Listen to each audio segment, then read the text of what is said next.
just for you and me. The dogwood was never to grow strong and tall again. Hello there, this is Lonnie Jones again with episode 19. This is my life story and what God's done for me through my life, and there's no end to what He's done for me, and He helps me every day, and I'm certainly glad that He does, because I couldn't make it without Him. Trust me. I guess there's a lot of people out there that know me that's wondering how I got into music and where I come from in my music and who showed me this and showed me that. So we'll talk a little bit about music and places I've been, and maybe get far enough to who all I played for or not. But the first, when I think back in the first and second episode, I might have mentioned an old guitar my brother left at home. I think it had 5 strings on it. I played it with an old knife turned upside down or whatever, like a dobro. But when I got by myself on the farm, and Dad had went to Texas, and you guys remember some of what he done about that. But I worked for this guy by the name of Hooper McGee, which you've heard his name already. I worked for him, and he gave me a room upstairs in his house, and I stayed up there. And a friend of his played music and was very good at it, and he had an electric guitar and amp that he left there with me. And I'll never forget, as long as I live, I learned to play the Wildwood Flower one Sunday afternoon up in that attic on an electric guitar. And I didn't even own a guitar, but I was able to figure out and play Wildwood Flower on that electric guitar. And I don't remember the man's name that let me use his guitar, because I didn't get to keep the guitar. It was just there, and I was using it. But that sort of intrigued me. Then, as time went on and everything, and I moved to Nashville, of course, and you already heard about my baseball playing and picking a little music here and there. Well, I'm not too sure exactly what the year was I really got into music pretty good, but it was somewhere around 1960, I would say, that I got more involved in the music than I was. But I I love music, and that's also long about close to when I started drinking. I was 25, 27 years old, somewhere along there, and I didn't drink back prior to that. Didn't even think about drinking. I might drink a beer, but it never tasted good anyway. But I got into my music, and I got to just watching and knowing the chords on a guitar, and nobody taught me the chords on a guitar. I saw them and was able to learn to do them, because my dad was a good musician, which I hardly heard him at all play anything. He played a harmonica really well. I don't ever remember seeing him play a banjo or a guitar, but because he had a crippled left hand. But my mom and my brothers and sisters, all of them could sing. I barely remember them before my mom died, when I was 5 years old, that they would sit around and sing. And so I was, I guess, what you call sort of musically inclined to a certain point. So I sort of learned how to play and everything sort of on my own as I was getting older and playing a little more and getting more interested in it. And of course, bluegrass is what I love. I love to listen to the Grand Ole Opry. I remember when we was home, I listened to the Grand Ole Opry on a battery radio, and it had a copper wire running out of the back of the battery radio, and it was on a stake driven in the ground. That wire would run from the back of the radio to the stake in the ground outside the window, and it would come in better as long as it was grounded correctly. It would come in better. And we lived a pretty good ways because we lived at that time when we had the old Badger radio. We lived 45 miles from Nashville, which was WSM is what you would get. But we lived a long ways away, and it would fade in and out. But I remember distinctly, I loved Bill Monroe. Loved Bill Monroe. Well, when Bill Monroe come along, he was big, and for those who didn't know may know this, Flat and Les Flat and Earl Scruggs both played for Bill Monroe prior to them forming their own band as Flat and Scruggs. So I remember Bill Monroe being my hero. I really loved Bill Monroe. I liked the Louvin Brothers. I liked Alonzo and Oscar was okay, but the Louvin Brothers is one I really liked, along with Bill Monroe. And I, of course, loved the country music, Ray Price, Well Perry's, people like that. I loved that as well. But bluegrass was my first love. I love bluegrass in the beginning. So that's what I learned to play more than anything. I learned bluegrass songs, mostly Monroe and Flat and Scruggs. I remember waking up at 15 to 6 every morning to Flat and Scruggs. At 15 to 6 every morning, they had a Martha White show that came on WSM. And as far as I know, everybody in the world listened to it. I don't know who didn't listen to it, who couldn't have listened to it, because they would wake you up every morning 15 minutes till 6 o'clock. Flat and Scruggs, Martha White. And it was so good. I just loved it. So I learned Monroe stuff, and I learned Flat and Scruggs songs. And as I was coming out, then I came to Nashville, and I got married and got me a guitar and started playing my guitar. Then, now, let me remind you, but long about then is when I wasn't drinking heavy, but I was drinking. I was drinking in these early years like that when I learning my music. Well, I got to where I knew enough songs that I formed me a band. I remember these two guys, particularly one was Larry Usselton and Bobby, oh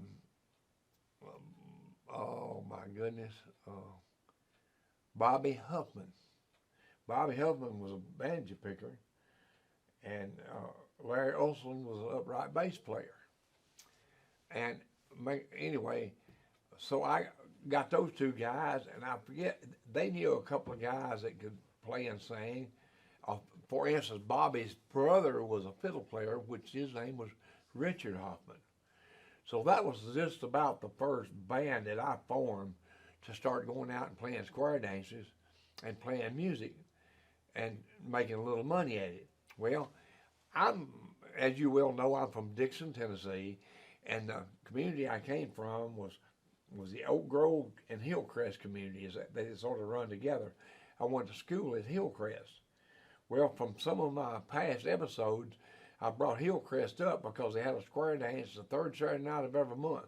For 52 years, they had square dances at that school, and that's where Daddy bootlegged at, sold his whiskey that we made on Saturday nights, first Saturday night of the month. So I learned by listening and watching, and from there at that point, and when I came to Nashville, I formed a band after a while. I didn't form one right away, because I done quit playing baseball. I quit drag racing.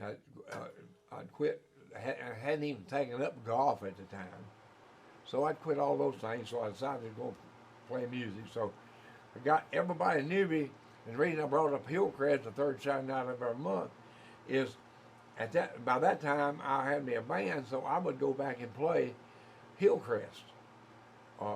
They have dance there every third Saturday night of the month. I'd go back down there, and they would let me play the Hillcrest dance. And before Bobby Huffman come along, now Bobby was a banjo picker, and before Bobby come along, there was a boy from upstate New York. His name was John Stiles. He came in here and picked banjo like Earl Scruggs. And he was actually, John Stiles, probably the first one, my first banjo picker that I had as a band. He could play the old style, like the barbershop court, like they have in pizza places. I don't even know what kind of music you'd call it, but he would strum the banjo rather than pick it with his fingers. But he could do that just as well. Uh, so anyway, John Stiles was quite a talented musician. So he played banjo for me first. Then Bobby came along, and then we started going, as I talked to you back in the last episode, we played up on Mount Eagle Mountain in Swanee, Tennessee. We'd play up there, and we was playing up there once a month. We'd playing down Hillcrest at my community once a month. And then we was going lots of places playing the other 2 Saturday nights a month. So, and that's where the pickup truck came in, to where we was going in it and so forth, so we wouldn't all have to go in 2 or 3 cars. But nobody has ever actually sat down and gave me, probably in my whole lifetime, I probably haven't had 2 dozen lessons. And I've taken more lessons in the last 10 years than I did all the rest of my life put together. And I can't tell you where I've learned anything or hadn't learned anything. I really don't know. I don't think I'm any better than I was. Maybe I am, maybe I'm not. Where my strength is rhythm guitar is my strength. I can play a fiddle and a banjo and a mandolin and all that stuff, but those are not my strengths. My strength is in my rhythm guitar. And I'm not a great singer or anything like that, but I know a lot of songs. And I know how to learn a song and learn the song like it's supposed to be. You always try to learn a song, and you try to copy the one that did the best job on it. That's who you try to copy, because if you don't try to be the best there is, if you variate from that in any kind of way, the public or the audience is not going to like it to start with. So you got to stick to the program of how it was done by the professional that done it and made money on it. And so if you'll do that, they'll understand and be able to be with you on when you're singing, playing, or whatever you're doing. But I've taken, like I said, I've taken just a few banjo lessons in the last few years, last 5 years, I guess. And I don't think I've ever can remember taking a fiddle lesson until just in the last year. I took about 2 dozen fiddle lessons from a real good fiddle player. And I don't know, it's a funny thing, lessons or an instrument is a funny thing. You can go along and you can learn what people are showing you, and you still can't put it together right. And then if you get lucky, all of a sudden it comes to you. It comes to you exactly right.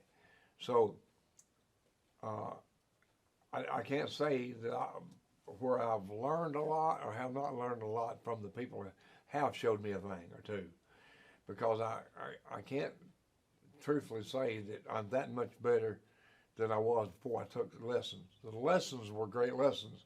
The problem I probably have is letting it sink in, because the people that taught me this stuff, they're great. So if I can't play as good as they do, that's because I didn't learn it as well as it should be learned, or it didn't sink in. But anyway, back to making the music and everything. So as the years went on, I drank more and more as the years went on. And I'm getting up into my 30s now. I guess it's my 30s. See, if I was born in 42, I was the first band to ever play when KOA campgrounds opened on Music Valley Drive. When KOA opened up out there, I'm the first one to ever play any live music there. And I believe they opened in 72 or 73. I'm not sure which. And how I got that job is I was driving across, me and my wife was driving across the river on Briley Parkway, and I looked down there and I said, man, that would be a perfect place for a campground with Opryland opening up. Well, it wasn't 3 months till there's a campground down there. So they did. They made a campground down there. Had one down there called KOA, and then they had one just before that was a holiday travel trailer park, and then had Coleman Maxie had a campground there. But anyway, I went down to KOA campground because that was the biggest and the best one, and the most well known. So I went down there, and the man that owned it at the time, his name was Benny Goodman. And he had just come back in with a busload of people, counting them to the Grand Ole Opry. And I called him at the door, and I said, Mr. Goodman, I'd like to play some bluegrass music here at your campground.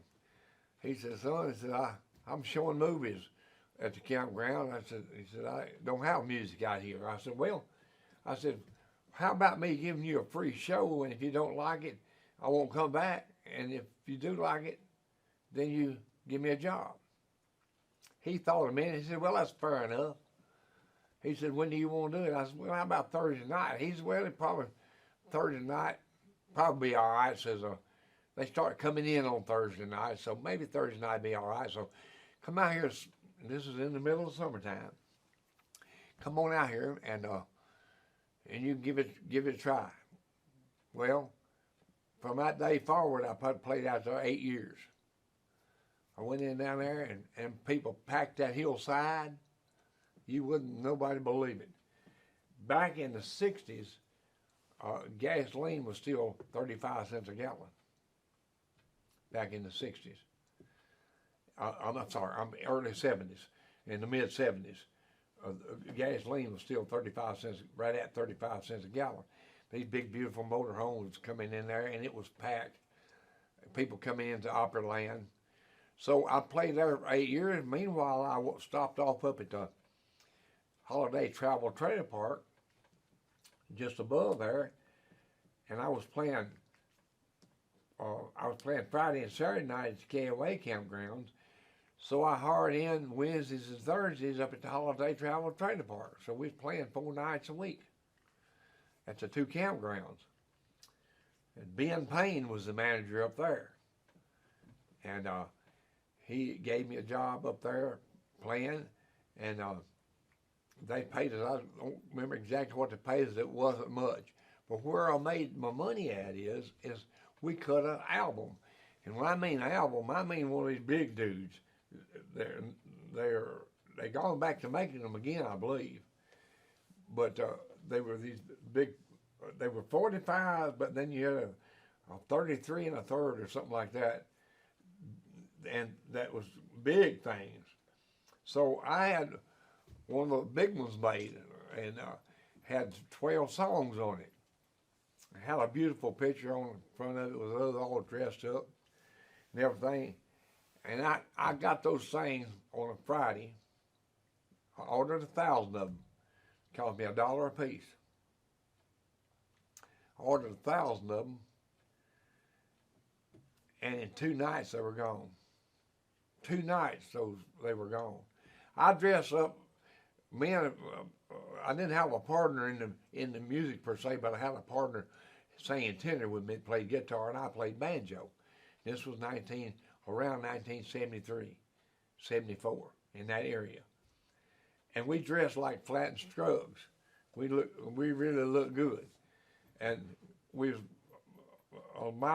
10 miles from playing like they did, but we was what was out there, and we didn't have to compete against nobody. Didn't nobody have nobody to compare us with. So the people enjoyed us so much that one night we played 1 set, and we always played 2 sets. And one night we played 1 set, got off, went to signing those records, and we didn't even get to do the second show. We spent the whole second show signing those records. So, needless to say, the word got out pretty quick. The word got out at how much money you could make over there selling albums. And next thing you know, everybody's wanting to play over there in the campgrounds. Everybody's wanting to play. and they were making these, cause back then it was way before the cassette, so they were selling these albums, and I mean that's where they was making some money. Everybody's making great money selling these things. Well, next thing you know, Oswald and Charlie Collins, which most of you know who they were. They were Roy Acuff's band. They started coming over there, and of course they got done a lot better than we did because they were opera stars. So they were opera stars, and Roy Acuff would come over there on occasions and get up there and play with them. Well, needless to say, it wasn't 2 or 3 years till they done rooted us just completely out, because everybody else from the opera and opera land was coming over there and playing and rooting us out. And I started the whole thing, but that's okay. It's not a problem. That's part of the whole deal. I was over there long enough that they named the street Lonnie's Lane. They called it Lonnie's Lane. Well, and that was over in front of the office. They in front of the office. Because when you pulled in, the office would be on your right, and then he opened up to the left, opened up another portion of the campground over there, and when they opened that up, they had Dolly Parton, they had all these opera stars' names on there, and they put Lonnie's Lane on there. And after they put Lonnie's Lane on there, whatever, I don't know what happened. I went back out there later after they changed hands and everything, and I couldn't find the sign saying Lonnie's Lane. I can tell you this, you can look it up, there was a Lonnie's Lane there.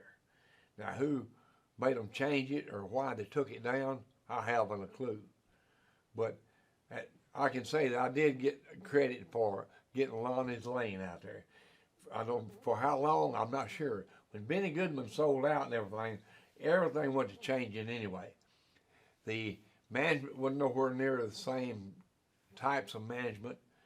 They weren't nowhere near the kind of businessman that Benny Goodman was, and they weren't nowhere near the kind of person Benny was. Benny allowed me to go in there and play the year round. We would go into the office or into where you checked in at, and they had one big room in there. They allowed me to play in there in the wintertime. Nobody else could play in the wintertime, but when Benny was there, I always got to play in there in the wintertime. So I played all the time. And Benny Goodman let me cater 2,500 people barbecue one time. They had a bunch of people come in there, 2,500 people coming in there, and he wanted a caterer. I told it, and at the time I owned a barbecue place in Hendersonville, Tennessee. It was, you come in, it hold about 20 people. You come in and eat inside, or you get it to go or whatever. And I lived in Hendersonville at the time, and I was drinking at the time. There's no doubt about that. I was drinking, getting heavier on drinking all the time. But he let me cater 2,500 people. And I catered 2,500 people and had the people helping me, and we served those 2,500 people in an hour and 15 minutes. Every one of them was sitting eating an hour and 15 minutes. Everybody. And he came to me and told me what a great job we did. And there used to be there still is, there's a place here in Madison called Sweet and Sassy. Well, the man that owned Sweet and Sassy at the time let me have the banana pudding for dessert, let me have the banana pudding for almost nothing, next to nothing, and delivered it out there for me in his carts and everything. God had to be a part of that. He had to be a part of that.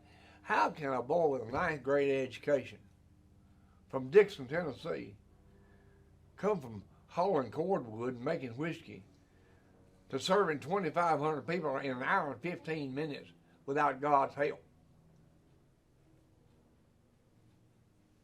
Can't happen. So, if God didn't help me do that, I'd like somebody to tell me who did, because there was no way in the world that I could pull that off. Well, I did pull it off, and they were tickled totally to death.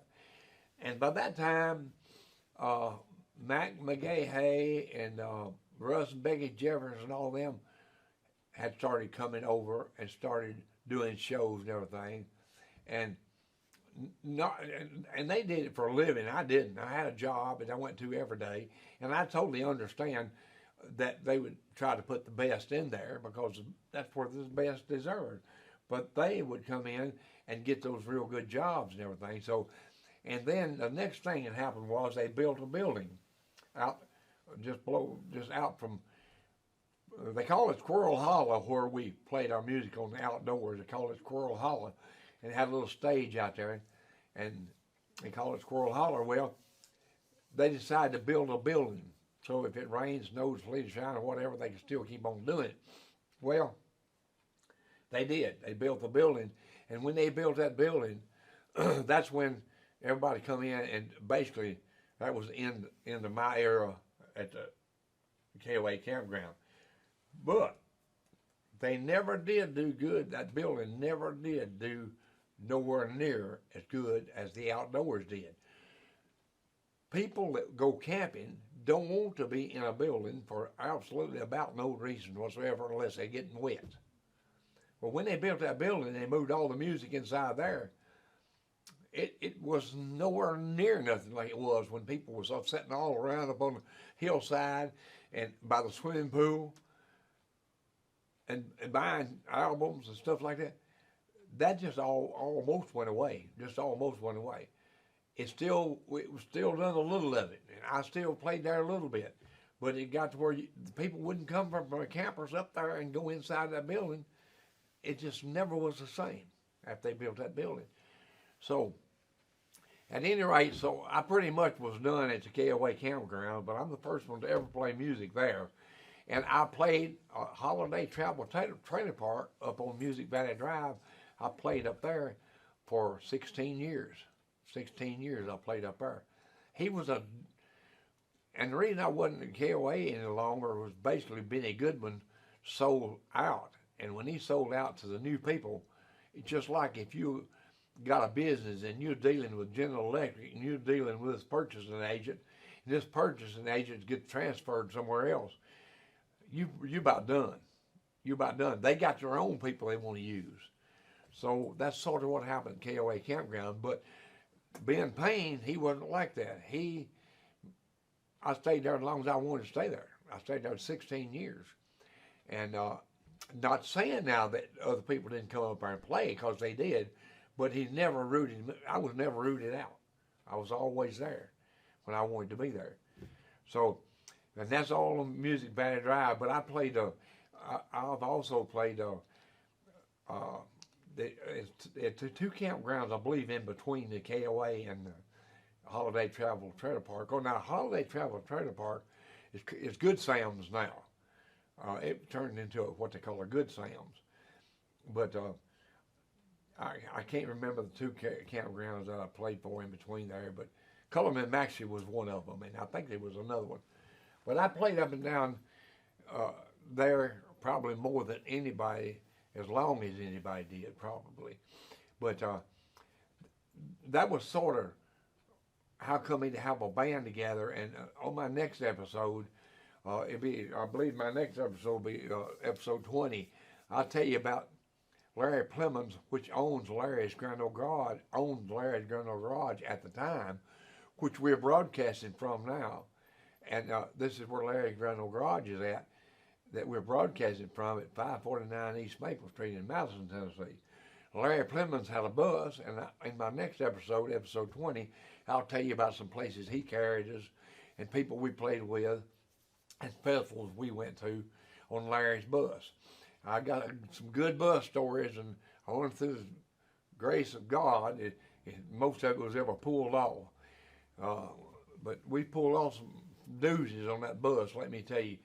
And on episode 20, we'll tell you more about that. But don't forget that this coming Sunday at Friendship Missionary Baptist Church, 101 Plant Ridge Road, if you'd come to see us on church up there at 11 o'clock, that would be all nice. And if you can't, tune us in on Facebook.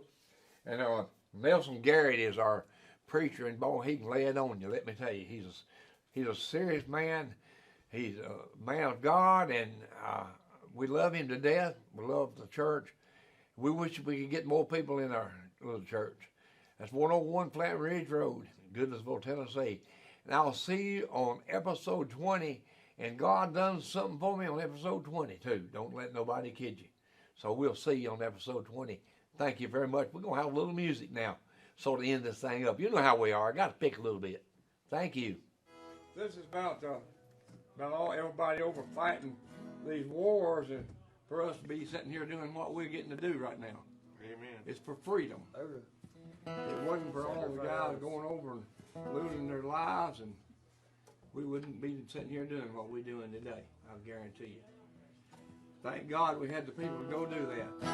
This is called, I wrote this in 1991 when the soldier hit the sand over Saudi Arabia, called War in the Sands. And they hadn't even got the word war in it, I don't think. I'm not sure. When they wake up tomorrow, the sand in their boots, they could have gone to Florida, but they got news for you.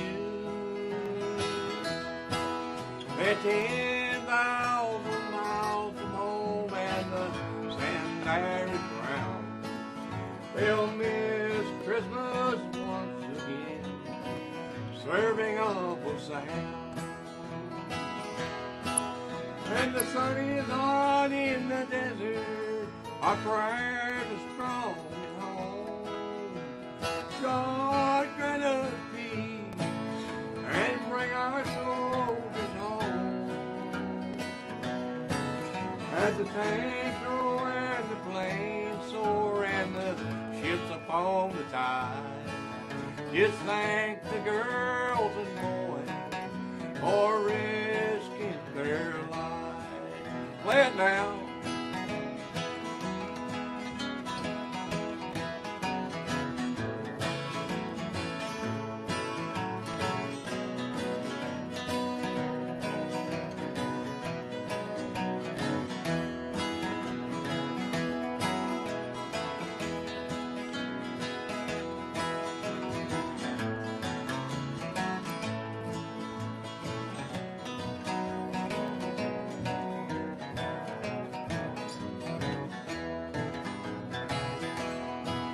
There's many gems and mirrors in a far and distant land, where the flag flies high in the hot breeze, the poles deep in the sand. Our country was built on freedom, and for that it will always stand. Just because of the soldiers, like the gems and mirrors. And the sun is on in the desert, our prayers are strong at home. God grant us peace and bring our soldiers home. As the tanks roll and the planes soar and the ships upon the tide, just thank the girls and boys for risking their lives. When they no longer have to fight or fire their guns, just say welcome home, soldiers. It's a job well done.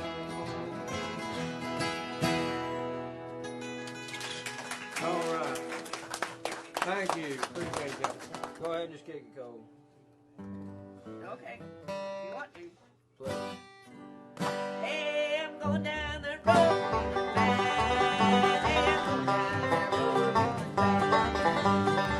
down the road. Down the road, and I ain't gonna do this way. $2 shoes on my feet.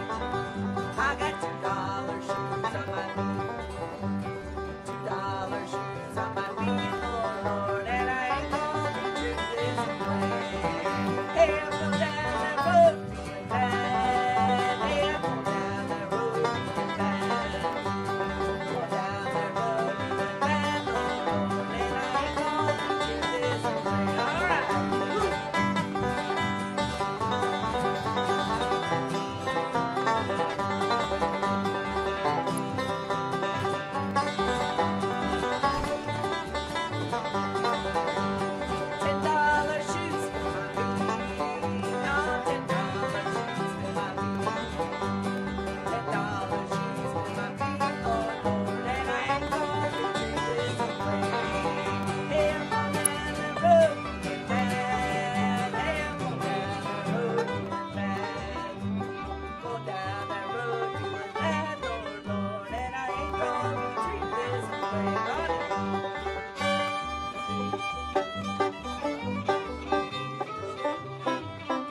Jesus died on the cross from a dogwood tree. He gave his life and soul just for you and me. The dogwood was never to grow strong and tall again.